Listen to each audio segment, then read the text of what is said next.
Estamos vivos porque estamos en movimiento.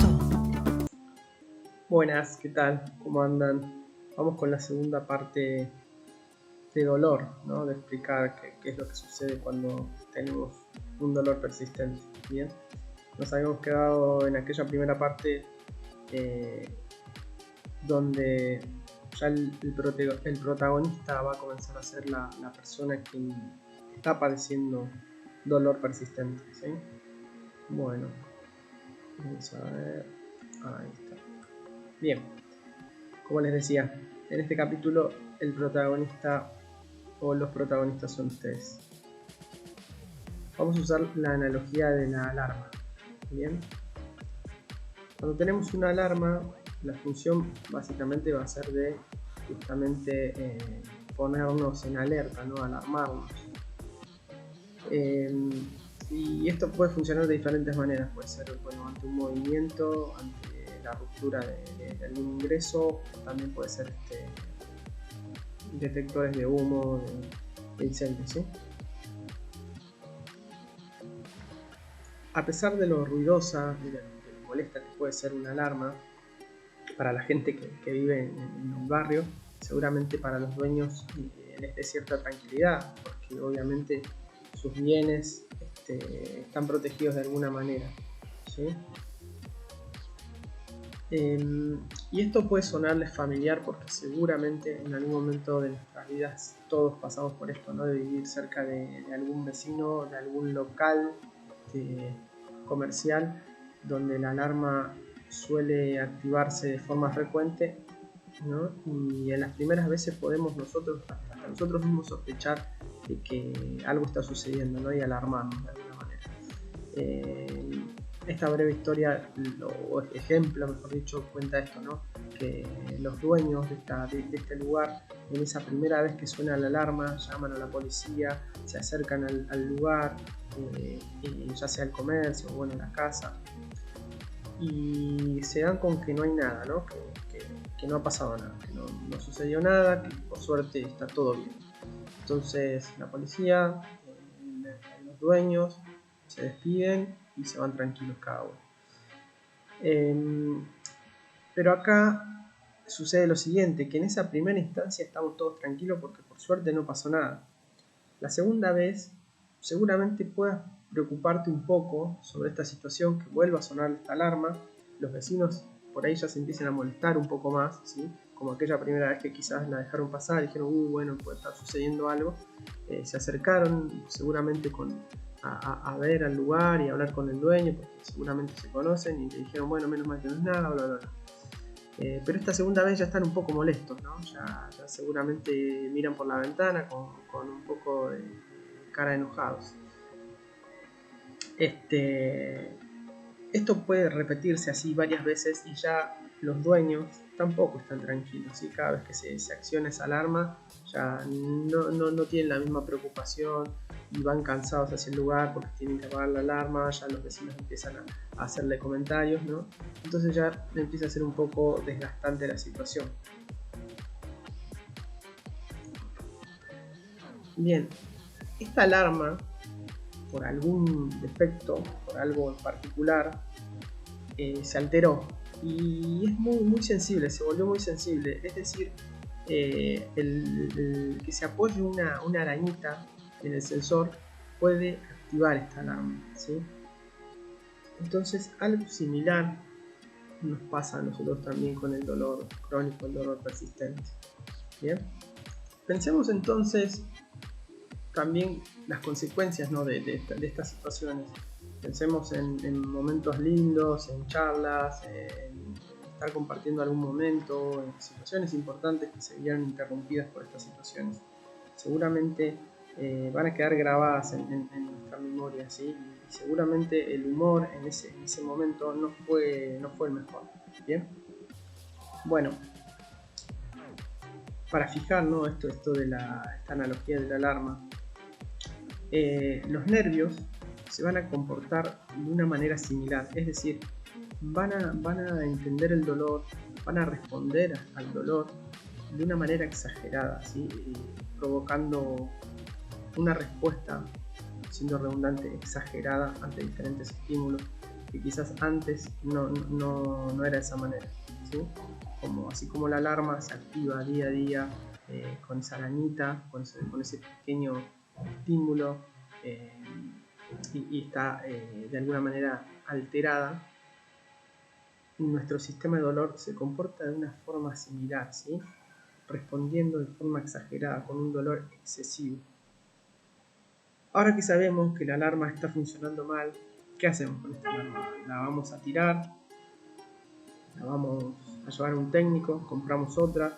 ¿O la dejamos que siga? Así, cada vez que se active tendremos que ir hacia el lugar, desactivarla, lidiar con las caras de los vecinos. Bueno, al igual que la alarma necesitamos una solución, ¿sí? No podemos vivir de esa manera. Entonces tenemos una misión. Bien. Aquellas personas que sufren, padecen de dolor persistente, de dolor crónico, seguramente les sea familiar esto, ¿no? Es psicológico. No te hagas mala sangre, tómate unas vacaciones. Suelen ser frases que por lo menos cuando vienen al consultorio lo repiten mucho, ¿sí? que les suele decir el médico. Hasta la medicación, ¿no? Que suelen tomar muchas veces para dormir mejor, etc. Entonces, durante mucho tiempo, cuando una persona se presentaba ante el médico y daba estas explicaciones de lo que le sucedía, de cómo era su dolor, de cómo se comportaba, cómo le afectaba, en principio el médico mandaba hacer los estudios, evaluaba, veía que los estudios estaban bien, que todo daba bien, los laboratorios daban bien, etcétera, etcétera.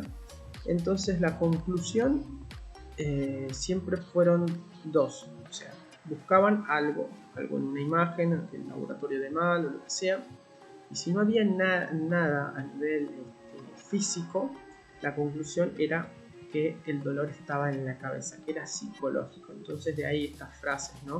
Que es psicológico, no te hagas tanta mala sangre, baja un cambio, tómate vacaciones, ¿sí? Entonces es esto, el dolor no está en tu cabeza, perdón, el dolor no es psicológico, no estás loco, ¿sí? Tu dolor es real, ¿bien? Eso es importante que se queden con eso.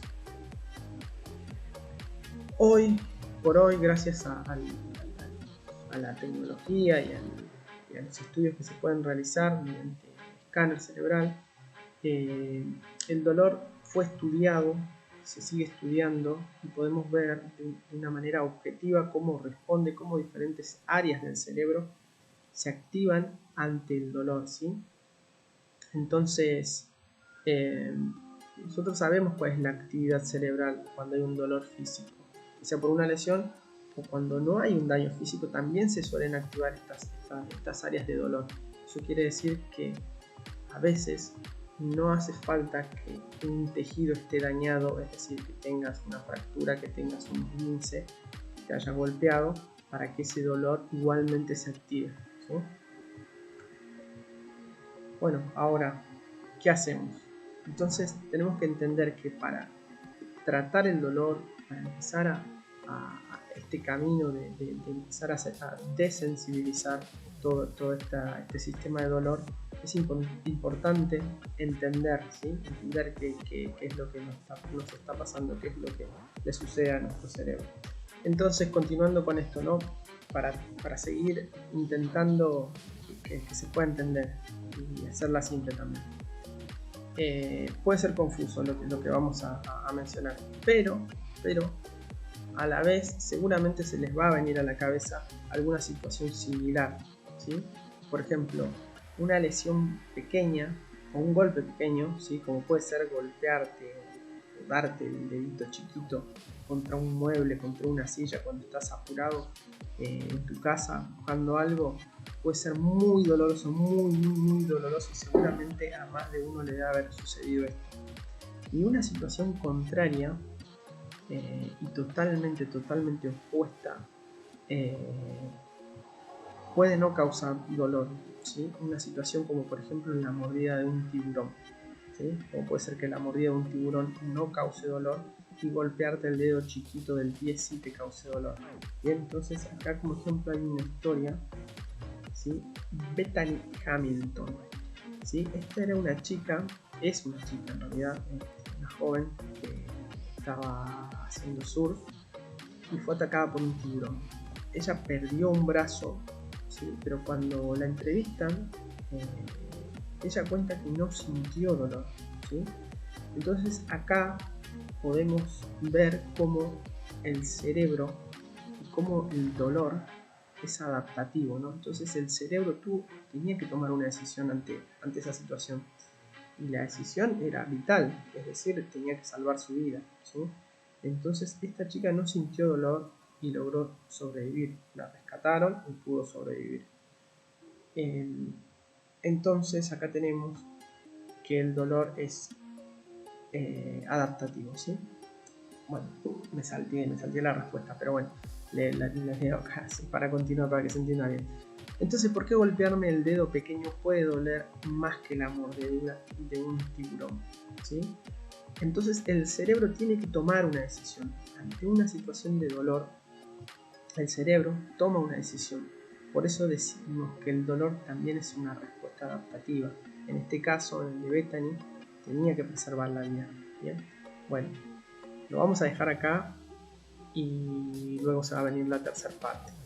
La idea es que, bueno, que con estos videitos cortitos podamos ir entendiendo, ¿sí? Bueno, muchas gracias. Chau, chau. Estamos vivos porque estamos en movimiento.